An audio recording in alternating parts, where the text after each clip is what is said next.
I knew from a very young age that I would be an entrepreneur. Like I didn't maybe not have the term for that, but I knew that I would be running a business somehow.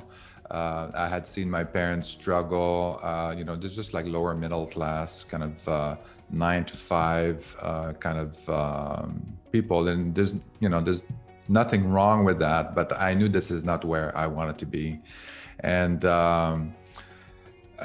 Yeah, I mean, I remember a story kind of, I've never told that story to anybody, but I remember that my father managed one day to find me a job at a factory and working, 9 to 5 in the factory floor and stuff like that. And I said, I do not want to be here. And I was crying. I was crying. I was so depressed. And so I knew that's just like, okay, I'm not doing that. And I have to figure something out. Welcome to the Wealth Through Real Estate Investing Podcast, your source for real-world strategies focused on creating long-term wealth, cash flow, and financial freedom through real estate. Through guidance, tips, and stories of highly successful real estate investors and thought leaders, we provide you the tools to succeed and to reach the lifestyle you always wanted. And now, your host, Dwaine Clarke. Hello and welcome to the Wealth Through Real Estate Investing Show. This is your host, Dwaine Clarke, and today we have Eric Martel. Eric is a real estate investor and entrepreneur, as well as the founder of the turnkey rental company, MartelTurnkey. He is also the author of Stop Trading Your Time for Money. Eric, thank you so much for joining us on the show, and how you doing, my friend? Very good. Thank you for having me, Dwaine. Absolutely. Yeah, I had interviewed your son a couple months ago. It was a great interview. Very knowledgeable. We talk about like a whole bunch of different topics. One thing that kind of stuck out to me from that interview was his entrepreneurial background. And he kept saying like his parents were just all the stuff you kind of put him through in order to get him to his success at that age. And I was his very first investor. Yeah, he did say that as well. So, what's interesting is like, I would love to hear your background story as an entrepreneur, how you got started, as well as kind of raising, kids of entrepreneurs and what it takes to be one. Yeah, I knew from a very young age that I would be an entrepreneur. Like I didn't maybe not have the term for that, but I knew that I would be running a business somehow. I had seen my parents struggle. There's just like lower middle class kind of 9 to 5 kind of people, and there's nothing wrong with that. But I knew this is not where I wanted to be, and. Yeah, I mean, I remember a story kind of, I've never told that story to anybody, but I remember that my father managed one day to find me a job at a factory and working, 9 to 5 in the factory floor and stuff like that. And I said, I do not want to be here. And I was crying. I was crying. I was so depressed. And so I knew that's just like, okay, I'm not doing that. And I have to figure something out. And so I went to university eventually, and I had met a real estate investor and he was just a regular guy. He was a community college teacher, and he had managed to build like an apartment building, a 36-unit apartment building that was, had positive cash flow, great investment, and he was planning to build like a shopping mall and all of that. So very driven individual, but also very regular, very regular guy, like a community college teacher. But I knew that I had to do something and then see if he can teach me what he knew. And so he spent some time. He agreed to mentor me, and that's when I bought my first apartment building, 8-unit apartment building. I was 18 years old, first or second year in university, and that was it. No money down, positive cash flow, and it was a little bit run down, but that was my first real estate investment. And I mean, my plan at that time was not, it was not about achieving financial freedom or anything like that. I mean, I just saw an opportunity to learn and from somebody that was doing real estate investment. And so I just took advantage of that opportunity. and also to prove to me that it was possible to make money without spending the 9 to 5, without having a job. And that was really that first kind of my first experience, and it really changed how I saw everything else that I was doing after that. Even when I was doing a full-time job, that was not who I was. Like I was doing that. My side gig was my full-time job. Mm-hmm. I was doing a business. I was running a business, and I was doing a full-time job on the side. But so that was my mentality throughout my career, and it showed.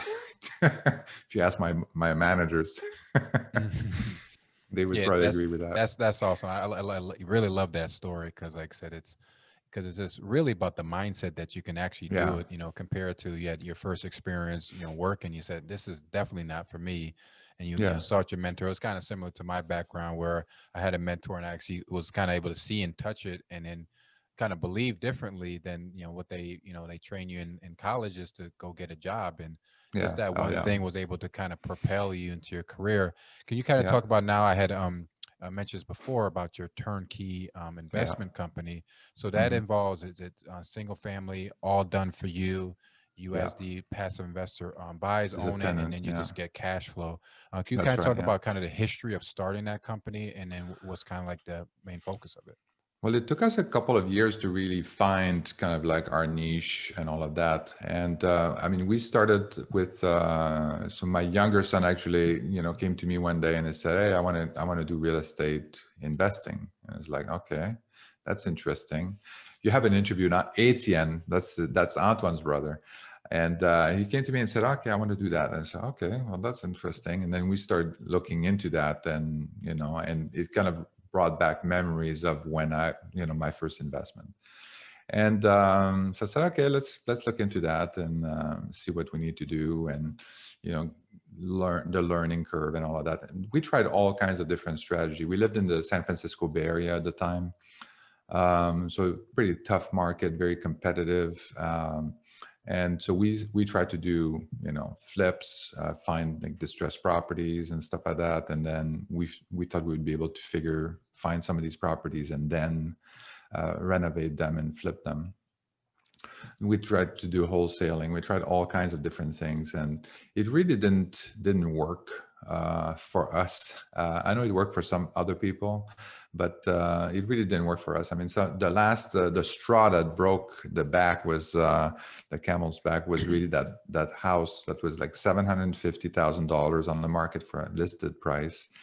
And I put an offer. The bones were good, but it was there was a hole in the roof. There was mold everywhere. It was incredible. It was a complete gut job. And this price 745. I put an offer for 1.2 million, and Mm, it sold for $1.4 million. wow. And there was like 50 offers on the house. It was just insane. Then I still went to the drawing board and said, like, okay, I'm missing something. Like, what can we do to do this? And then oh yeah, we can bring a realtor on the team. We can bring better financing, somebody that has like a huge bank account, and instead of doing hard money lending and stuff like that. Really to kind of tweak it and see what we can do. But still, the return on the cash on cash return was still pretty low compared to what we could do in other types of investment. So we kind of pivoted from that, and then we said, well, let's do kind of like more passive income. And so we looked at different markets, what other people were doing in passive income, and then we really went and looked at what are the best market for that. And we looked at landlord friendly. We looked at landlord friendly states. We basically built our criteria, and then we found like Memphis and then Cleveland, and then we also did like St. Louis and all of that. And so these are the markets that we focused on. And I mean, I was very lucky about that. I had my sons, and then that Etienne at the time, my younger son, was working as a broker, as an agent, real estate agent.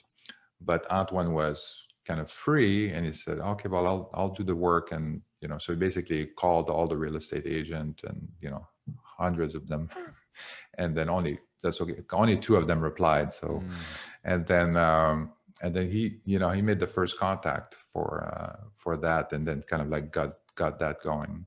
So we found one realtor in Memphis, and he had the property management company in place, and the contractor and all of that, and that's where we started. We bought our first house in Memphis, and coming from the Bay Area, you buy the house, and I think we paid like $40,000 for the house, and then we put like $20,000 or $10,000 in renovation. We refinanced it, and it was positive cash flow. It was great. I mean, you can't even get that. These are not the prices anymore, but in those days, like 4 years ago, yeah, that's what you could get. And you can't even get that's not enough for a down payment on a house nowadays. So that's pretty incredible. And that's bringing you cash back, as opposed to owning a home here where you just keep dishing money out. So that's what we did. And then we also did Cleveland. So we had a couple of realtors there that were pretty solid. We picked one of them because we knew that we wanted to build a very strong relationship with one group, one team, and then kind of go with that. And now we have like nine construction crews. Wow. In Cleveland. And so that's it. And now my son Etienne now just moved to Memphis a couple of months ago, and so now he's going to be heading the Memphis market. Wow! So he's going to be on field there. Yeah. Yeah, one thing that's very impressive. I'm gonna get into a little bit your business model in a second, but it's kind of like you seem like a very family orientated person, things Yeah. like that, and especially you learning early on from a mentor and kind of passing that knowledge of entrepreneurship over.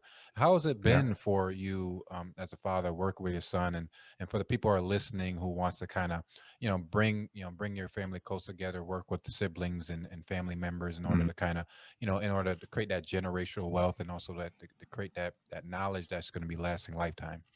Yeah. So, I mean, for me, it's a dream come true. I always wanted to be with my family, and then work with my family, and go on vacation with my family. I don't know if my family agrees with me. I don't know if it's their dream, but that's kind of how that's my dream anyway. And but yeah, we are the whole family is pretty much a bunch of self-starters. My wife, as well as an entrepreneur, she started a number of businesses, and Etienne and Antoine, I think we've talked about. But yeah, this is, so I really like that. I mean, we're very, we're very, very tight, and I think we also very driven. So when we decide to go on a project, I mean, it's just, it goes very quickly. And we take action very quickly. And that's why I see a lot of entrepreneurs, or people that want to be an entrepreneur, and part of the problem is that they kind of like, they keep analyzing and they procrastinate, or they have an idea and they think the idea is the business. The idea is obviously is not the business. I mean, it's the execution that matters. It's taking action. And so that's what I think, that's what we're very good at. We're very good at taking action, taking an idea, looking at what it looks like, what the opportunity looks like in terms of the finances, in terms of the challenges, in terms of the resources that we need to make it a success. And then once we decide that, yeah, we're going to go for that, this is what we're going to do. So yeah. Awesome. So this is very good. Like, for example, like Etienne in Memphis, we had an opportunity for, to basically manage construction projects over there for MartelTurnkey and for other people.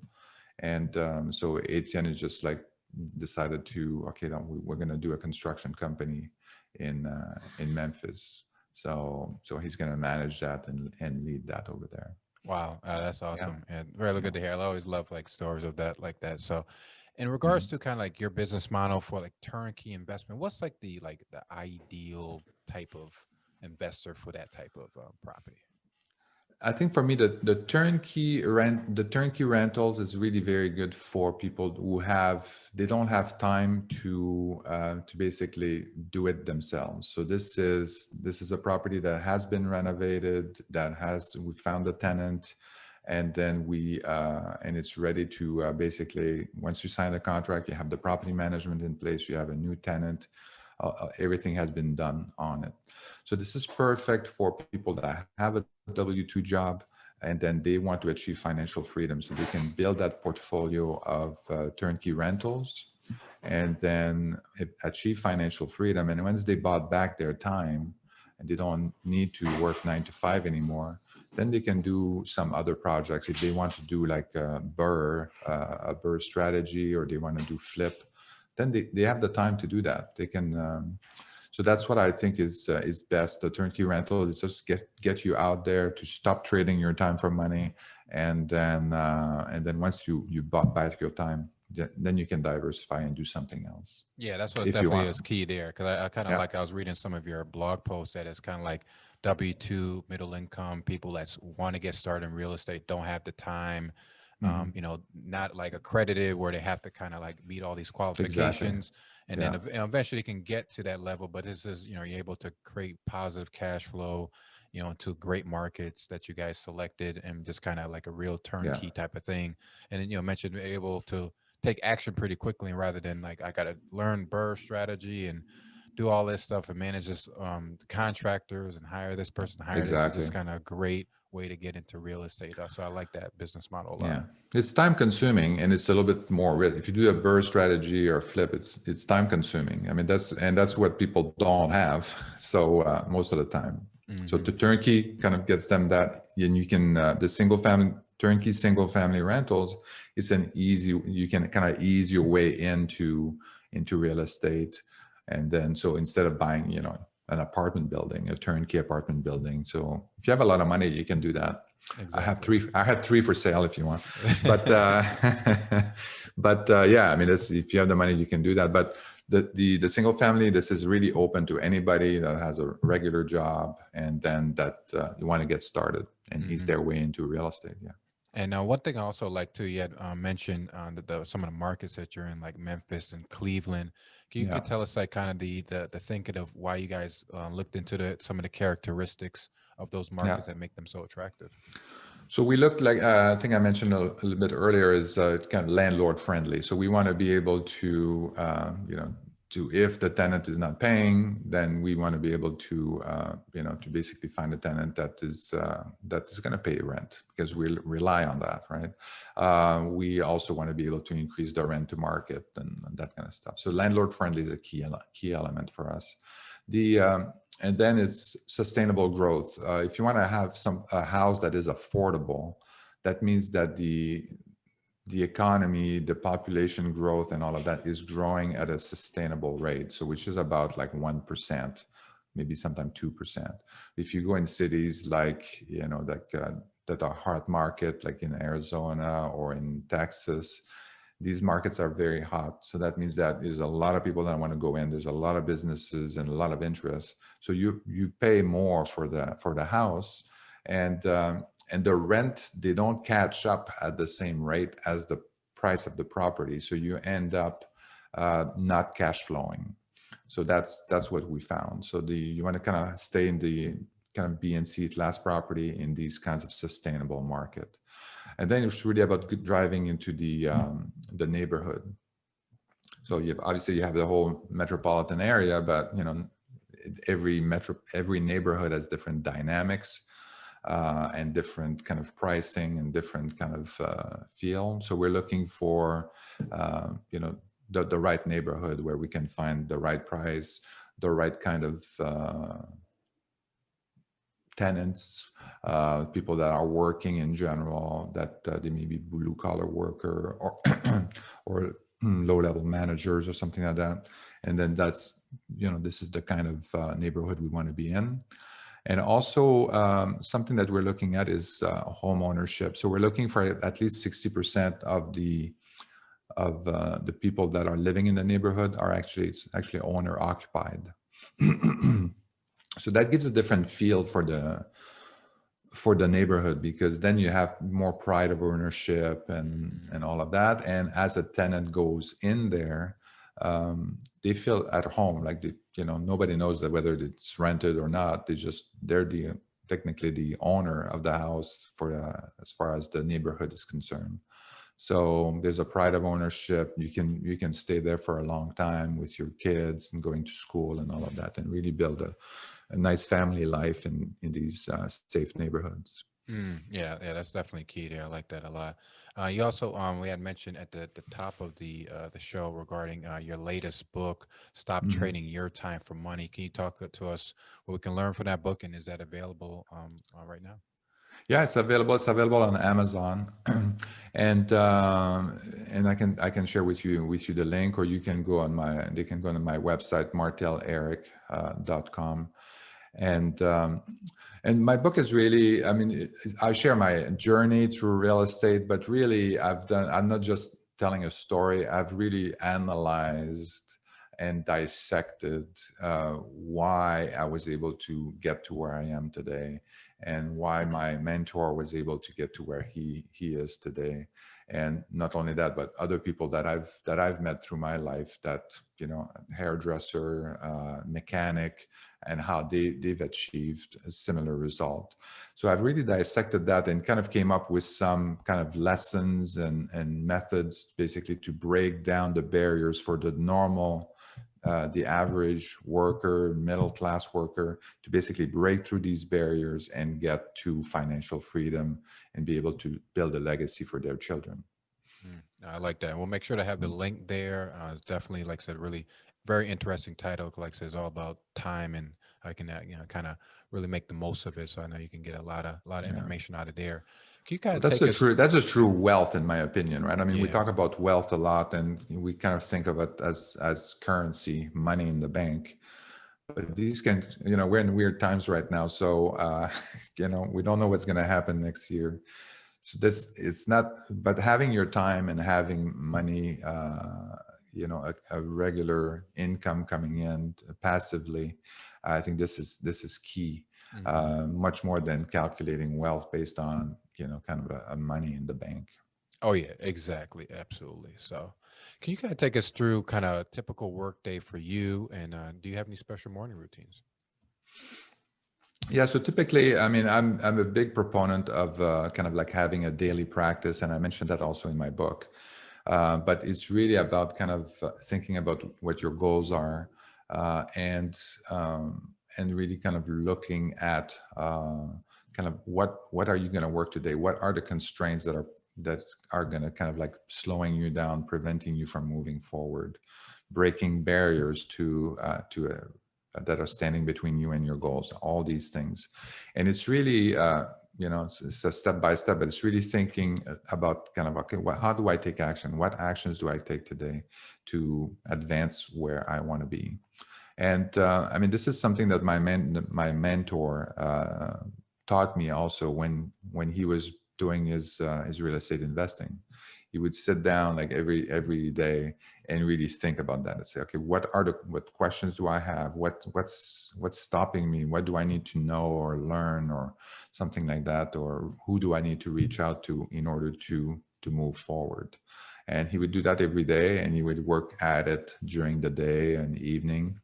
And again, the next day he would do the same thing. And it's better to take a small step, every day, a small action every day, than just kind of like don't do anything at all. So Absolutely. Is any like tools or resources that you use, like with your company or mhm. personally, that help you become more productive throughout the day? Yeah, so productive is a different story.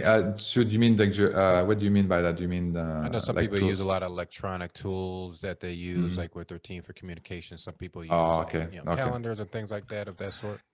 Okay. See So what yeah, your for in preference terms of the team, and running the business, yeah, we do have like a CRM that we're using, and then we're communicating via email and messenger all the time. So we have that on all the time, and it's a great way, especially now that everybody's working at home. So it's a great way to kind of communicate, and then we just like and just share stories during the day as well. So it doesn't have to be necessarily always about work, but sometimes a joke or something funny that somebody saw. But also it helps very quickly coordinate any kind of action that needs to be taken. So we have that. We have that's our main tool, and then we have a dashboard that we're using for really that kind of brings stuff from the CRM, but also notes from different people, and then different sources as well from the accounting system to kind of keep track of all the projects. We have like 54 projects that are currently active right now. So there's a lot of coordination that need to happen. And in that dashboard, we keep track of end to end kind of where we are for each of these projects. So. Wow, I like that a lot. And as like so, you have a great backstory, wonderful family and everything. I was wondering, what can you say that you're most grateful for? Well, for me, that was it's easy because it's really my family. So so I'm very, very grateful to be with them every day, and so this is great. You spend a lot of time, educating your children and all that, but it's another thing when your children are actually helping you achieve your goal. I mean, this is a great investment. I mean, your children are actually helping you achieve your goal and achieving financial freedom and building the company. I mean, this is an incredible feeling, and I'm very grateful for that. Well, yeah, we appreciate you sharing that. And how do we get in contact with you? We'll make sure to have all of your links in the show notes, and also a link to the book as well on Amazon. But what's some information you're willing to share with us today? So my personal website is marteleric.com. So in there, you're going to have the links for everything. But also on Instagram, it's E_Martel. And on Facebook, it's eric.martel.ca. So these are the three best ways to reach out to me. Perfect. Eric, it was like I said, it was a pleasure to speak with you. Love talking about this topic of family and investing and business entrepreneurship. We covered it all. So I really appreciate you sharing that. Continued success, all health to you and the family. And I look forward to connecting with you again soon. Yeah. Thank you, Dwaine. All right. Take care, my friend. Take care.